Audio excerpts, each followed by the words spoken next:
Big position cash में हमेशा रहना चाहिए। और कैपिटल इज सेफ बोल करके अपने को बोलना क्यों, capital is the safe better than the trade, क्योंकि कैपिटल सेफ रहना ही सर्वश्रेष्ठ है, बल्कि ट्रेड करने की जगह।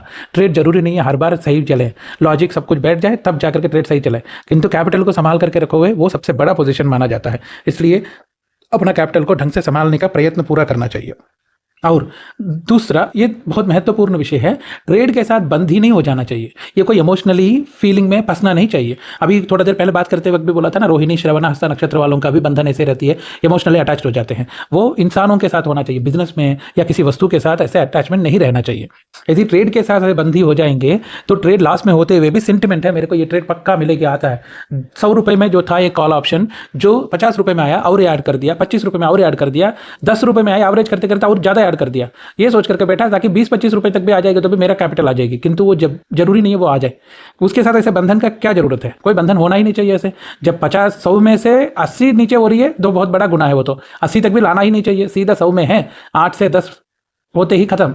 90, 91, 90 आ गया तो एसएल हिट हो जाना चाहिए, कोई दोष नहीं है, किंतु उसको 25 तक 20 तक बैठ करके देख रहे हैं तो उससे बड़ा मूर्खता नहीं रहता। इसलिए मार्केट में कभी भी बंद ही नहीं होना चाहिए, बंधन नहीं रहना चाहिए। ट्रेड बोले तो एक डील है बस, विच इज टेक प्रॉफिट और लॉस, बस इतना ही है। ऐसे सोच पे ही ट्रेड करना चाहिए, कभी इमोशनली उससे रिलेशनशिप नहीं रखना चाहिए। ये बहुत ध्यान रखने का बात है। और इसके सिवा जब भी जिस दिन भी ट्रेड करेंगे या ना करेंगे, मार्केट देख रहे हो तो मार्केट में जो जो ट्रेड लेना चाह रहे हो, वो पेपर ट्रेड हो या प्रत्यक्ष ट्रेड हो, दोनों को लिखो। स्टॉप लॉस या प्रॉफिट टेक प्रॉफिट दोनों में से जो भी हो जाएगा वो भी लिखो एक कागज में। आज का दिन जो भी ट्रेड लेते हो, लेते वक्त उसको लिख देना, और जो भी सोचा था उस समय पे लॉजिक उसको भी लिख देना। ये 10-5 कम से कम 5 दिन कंटिन्यू लिखोगे, किंतु एवरी दिन एवरी डे लिखने के बाद रात को 1 घंटा के लिए उसको समय देना, उस ट्रेड को दोबारा दोहराना, देखना मार्केट में स्टॉक टेक्निकल एनालिसिस क्या था, फंडामेंटल एनालिसिस क्या था, प्रॉफिट आने के लिए कारण क्या बना, या नुकसान होने के लिए, लॉस हुआ तो लॉस होने का कारण क्या बना, इसका पूरा एनालिसिस करना चाहिए 1 घंटे के लिए।